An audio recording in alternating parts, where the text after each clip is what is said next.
안녕하세요. 안녕하세요. 안녕하세요. 제 채널에 원래 손님을 잘 모시지 않아. 왜냐하면 응대가 잘 안 될까봐. 근데 오늘 특별히 치과 선생님을 모셨고 제가 커뮤니티에 치과 선생님께 궁금한 점 있으신 분은 댓글로 좀 달아달라라고 말씀을 드렸더니 살지 말지보다 더 많은 댓글이 달렸다. 선생님 안녕하세요. 안녕하세요.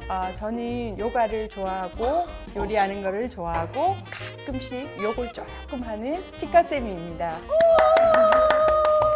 제가 작년 9월 살지 말지에 교정을 할지 말지 얘기를 올렸는데 그 영상 댓글에 내가 치과 교정으로 몇십 년을 지금 하고 있는 사람인데 되게 교정 적극 찬성한다 이렇게 댓글을 달아주시고 제가 선생님을 여기 이렇게 좀 모신 이유가 단순히 치과 선생님의 전문적인 기술만 있는 게 아니시고 뭔가 좀 내가 인생에 멋지다고 생각하는 분이신 거야. 근데 뭐 이런 얘기를 뭘 잘 하진 않지만 키가 그 정도로 크시고 근데 얼굴도 되게 미스 코리아 상 있잖아요. 그런 얼굴 상에 누가 봐도 좋은 직업에 근데 그걸 계속 노력을 하시는 거야. 너무 멋지다고 생각했어. 처음에는 배사님이 저한테 전화를 했어요. 주방을 마감하고 8시 30분에 전화를 한대요. 기다리고 있는데 난 이 사람이 첫사랑 남자친구도 아닌데 그게 뭐라고 그렇게 떨려요. 그래서 혼자 막 떨고 있는데 전화가 딱 왔어. 목소리가 너무 친근한 거야. 우리는 너무 많이 들어본 목소리지. 교정에 대해서 이런저런 얘기를 하고 2, 3일 뒤에 왔었나? 그래서 저희 병원에 왔어요. 어머 오셨어요 이랬는데 배사님께서는 저를 모르는 상황이었잖아요. 되게 쭈뼛쭈뼛 하는 거야. 아, 그래서 그랬어요? 낯가림. 나는 굉장히 반갑겠는데 이 사람이 그러니까 약간 분위기가 어색해진 거야. 아, 그랬어요? 그래서 백고님들이 길을 가다가 만날 수도 있잖아요. 그렇게 만났을 때 이 사람이 너무 쭈뼛거려도 오해하지 마시라고 나 그 얘기를 해드리고 싶어요. 백고님을 치과 선생님으로 만나는데 이를 보여주는 게 너무 부끄러운 거야. 내가 속으로 생각했던 게 그래. 아, 그래도 대장 내시경보단 낫지 않냐. 치과 가기 전에 양치도 엄청 좀 꼼꼼하게 하긴 하지만 꼭 코털 정리를. 아, 이렇게 하면 코털이 나올까봐 코털 정리하고 가잖아요.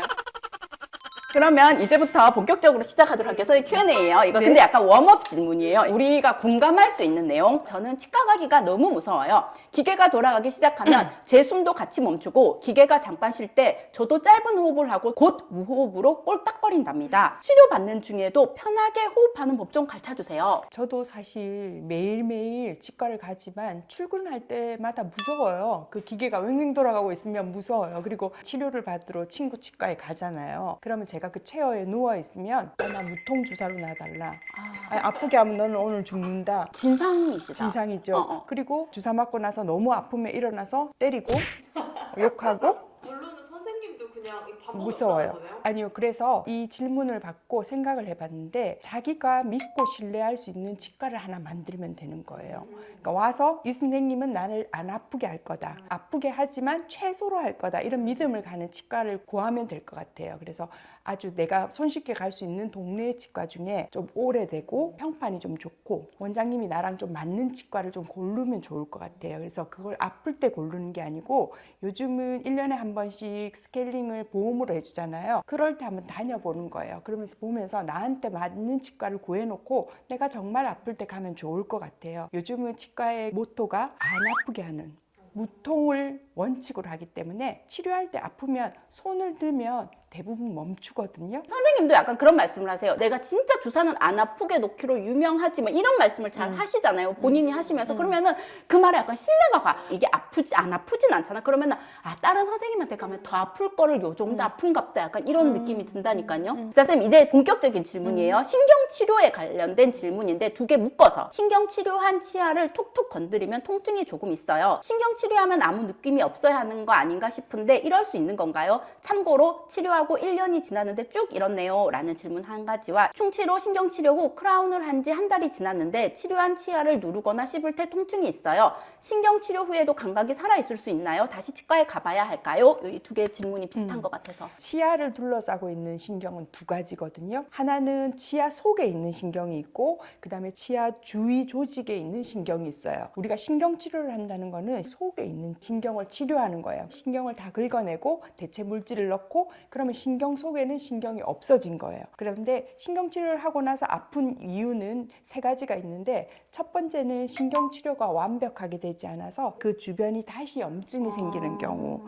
그리고 두 번째는 잇몸이 아픈 거를 느끼는데 내가 치아가 아프다고 느끼는 경우, 그리고 세 번째가 가장 예후가 안 좋은데 치아 뿌리에 금이가 있는 경우가 있어요.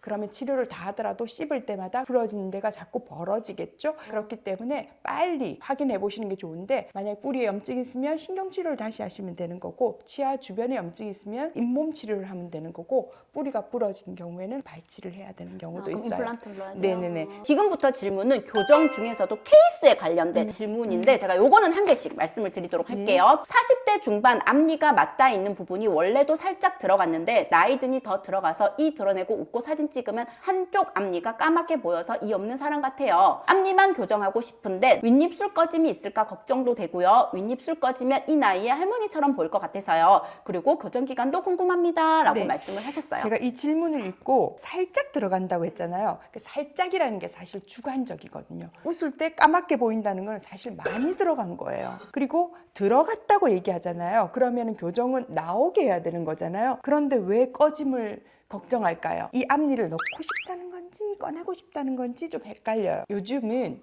치과에서 교정 전후를 비교하는 그런 시스템이 있어요. 그래서 요정 시뮬레이션 했어요. 네네네. 나도 했어요? 안 했습니다. 죄송합니다. 그러니까 나도 그런 걸 안 했는데. 급하게 그날 아, 하느라고 예, 안 예, 했는데 예. 그런 시스템이 있는 치과가 많으니까 한번 보고, 보통은 의사가 추천하는 방법을 하면 돼요. 예전에는 기능을 맞추기 위해서 그런 현상들이 좀 있었는데 요즘은 외모가 더 중요하다고 보통 사람들이 생각하기 때문에 이렇게 꺼지게는 안 하고요. 한두 개 치아가 들어간 거는 금방 고칠 수 있어요. 한 6개월 전후에 고칠 수도 있고, 또 전체 교정을 하면 한 1년 반 전후를 할 수 있습니다. 자, 두 번째 질문이에요. 안녕하세요. 대학생 아들 교정 전 질문 드려요. 치아 2개 발치 후 교정한다고 해서 망설이길 3년째입니다. 유전적으로 유치가 빠지면 올라오는 두 번째 치아가 없는 매우 드문 케이스라고 알고 있는데요. 그래서 생리를 발치한다는 게 고민돼요. 원장님께 조언을 구합니다. 망설이기 3년째면 이미 교정이 끝났겠죠. 그죠? 망설이는 동안 무슨 너무 팩트 날리지 마요. 네. 대표님 상처 받으세요. 선생님. 치아들은 아래 윗니가 맞물리기 때문에 한쪽만 두 개를 발치하면 개수가 맞지 않아요. 그래서 보통은 발치 교정을 하면 위쪽도 뽑고 아래쪽도 뽑고 4개를 뽑는 게 원칙인데, 이분은 이미 이가 밑에가 두 개가 개가 없으니까 없으니까? 차라리 2개만 뽑아도 되는 네. 더 좋은 좋은 케이스라고 케이스. 얘기를 또 생각할 수도 있잖아요. 네, 그죠? 네, 맞습니다. 나 이해 되게 잘하죠, 선생님. 네, 이럴 경우에는 지금 이미 개수가 안 맞잖아요. 교합이 안 좋을 가능성이 되게 높아요. 어느 한쪽이 삐져나와 있거나 울퉁불퉁하거나 하는 거예요. 그래서 논문에서도 확인된 건데, 울퉁불퉁한 게 사는 게 교합력이 좋으냐, 아니면 치아를 뽑고 개수가 훨씬 줄어들잖아요. 그게 교합력이 더 좋으냐. 발치 후 교정을 하면 훨씬 교합력이 좋아진다. 교정을 하시게 되면 본을 뜨게 되거든요. 바깥에서 보면 확실히 보여요. 이 우리 아들이 얼마나 못 씹고 있었느냐. 그걸 보면 엄마들이 발치가 왜 필요한지 아실 거예요. 선생님, 그럼 오늘 선생님 되게 제일 치과 선생님인가? 치과에서 보는 것보다. 윗니만 교정 가능한가요? 제가 아랫니는 임플란트를 해서 이거는 불가능하겠죠? 그러니까 임플란트 한 것도 교정이 되냐는 질문이신 것 같아요. 네. 모든 사람들이 어떻게든 씹고 있거든요. 윗니가 울퉁불퉁하면 아랫니도 울퉁불퉁한 상황에서 씹고 있을 거예요. 그럼 윗니가 가지런해지면 다시 아랫니하고 잘 만나기 위해서 삐뚤어지는 거예요. 그래서 윗니하고 아랫니를 따로 교정할 때는 그걸 좀 교합을 잘 보셔야 되고, 임플란트는 움직이지 않는 치아잖아요. 치아를 움직일 때 이걸 고정원으로 쓸 수 있어요. 굉장히 좋은 기둥이 되는 거예요. 그걸 기둥으로 움직일 수 있기 때문에 임플란트 있으신 분들은 그걸 이용해서 교정을 하면 훨씬 좋은 경우가 많습니다. 자, 다음 질문이에요. 턱이 좁고 뾰족해서 25년 전 중학교 때 발치 교정을 했어요. 첫째 아이가 7살인데 치아가 날 공간이 부족해서 밉게 나는데 교정을 피할 수 없을 것 같아요. 저보다 턱이 더 뾰족하고 좁아 보여요. 발치 교정뿐이 방법이 없을까요? 정상 교합이에요. 턱이 뾰족한 거는 사실 골격적인 문제거든요. 위턱 입천장 느리고 뾰족한 걸 넓히는 거, 이런 것들은 사춘기 이전에는 굉장히 가능한 일이에요. 조금 조기에 하시면 요즘은 한 열흘이면 하거든요.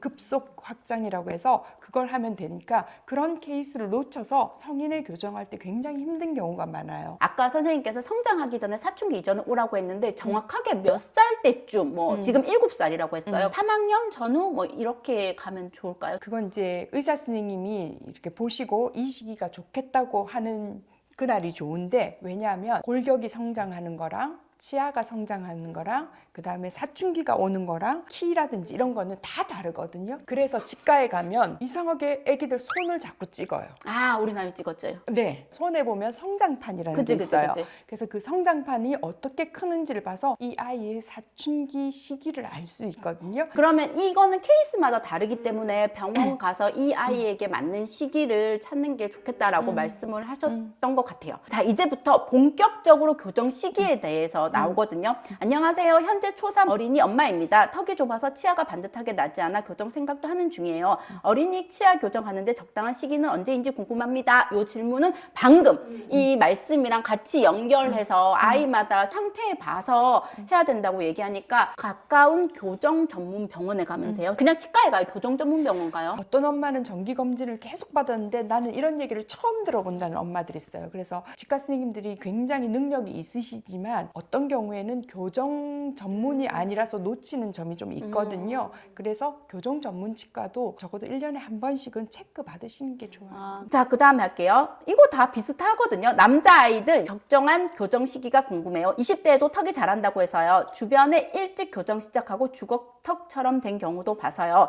저희 케이스는 이가 다 벌어져 있어 좁히는 교정이 필요한 경우이긴 합니다. 이 질문이 되게 좋은 질문인 것 어머머. 같아요. 교정의 시기를 결정할 때 어디가 문제가 있는가가 되게 중요해요. 만약에 위턱에 문제가 있다. 그럼 아까 말했죠. 사춘기 전후에 하는 게 되게 좋아요. 그리고 아래턱에 문제가 있다. 사춘기 지난 다음에 하는 게 좋아요. 특히 아래턱이 크는 경우 그리고 집안에서 유전적으로 턱이 크다. 합수부르크 왕가의 사람들. 또 하나 사춘기 지나서 해야 되는 거는 벌어져 있는 경우. 얘가 성장이 계속 이루어지잖아요. 그래서 모아놨다가도 또 벌어지고 모아놨다가도 또 벌어지기 때문에 이거는 성장이 완료된 이후에 하는 게 좋고요. 지금 남자아이들이라고 얘기했잖아요. 본인이 절대 교정하기를 원하지 않아요. 엄마 손에 끌려오면 이달부터 엄마하고 엄청 싸워야 되거든요. 그래서 남자아이들의 교정 시기를 물어보면 지가 원할 때. 요즘은 한 17세 이후가 되면은 남자아이들도 거의 사춘기를 지나거든요. 그래서 왜 군대 갔다 와서 키 크잖아요. 그때 성장은 미미하기 때문에 보통은 성장판 닫히는 게 완료가 되면 교정도 하고요. 양악수술, 하악수술 같은 것도 가능해요. 성장기 친구들이 끝났고 이제 30대 이후 교정 시기인데 요거 묶어서 말씀드릴게요. 고등학교 때 교정하고 이후 보철 없이 투명 유지 장치로만 관리하는데 사실 끼는 날이 손꼽을 정도라 엄청 많이 틀어졌어요. 30대 후반인데 대교정을 해도 괜찮을까요? 주변 사람들은 욕심 같다고 하는데 새로 교정하고 보철 유지 장치로 바꿔줄까 싶어요. 재교정 시 비용과 시간은 보통 어느 정도인지 궁금해요 라고 하셨고 그 뒤에 질문이 40대 중반 인데 교정해도 되나요? 였고 그 다음 질문이 50대 후반은 교정 못하나요? 아랫니 교정만 할 수 있는지요? 이걸 총체적으로 하는 질문이 예전에는 30대 이상 교정은 추천 안 하던데 요즘은 30대 후반 40대에도 교정을 하더라고요. 잇몸에 안 좋다 뭐 말들이 많은데 진실을 알고 싶어요. 30대도 할 수 있고 40대에도 할 수 있고 50대에도 할 수 있고 60대에도 할 수 있고 저희 병원에는 70대도 하고 계십니다. 근데 그렇게 하면은 틀리는요? 틀리라는 게 자기 치아를 잡고 틀을 만드는 건데 우리가 뭔가 탁 장착할 때 매끈한 데 들어가는 게 좋을까요? 울퉁불퉁한 데 걸리면서 들어가는 게 좋을까요? 틀니를 하더라도 교정을 한 이에 틀니를 넣는 게 훨씬 더 그렇죠. 안정감 있게 씹을 수 있고 그렇죠. 자리를 잡는다라는 얘기. 맞아요. 여기 질문에서 본인이 많이 틀어졌는데 재교정 우리가 몸을 이루는 것 중에 고체가 있고 액체 성분이 있고 기체 성분이 있어요. 우리가 입만 생각해도 뼈나 치아는 뭐예요?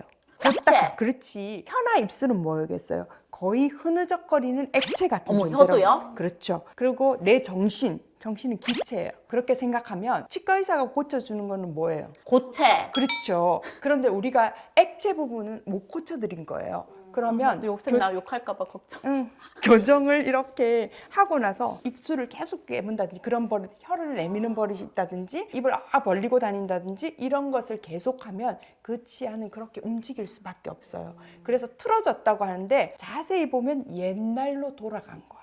그래서 재교정을 할 때는 나한테 무슨 악습관이 없을까 먼저 확인하고 재교정을 생각하셔야 된다. 그런데 저는 하나도 안 해요 하는 사람이 있거든요. 아까 그 기체 부분이 있어요. 나도 모르게 잘 때 하는 거예요.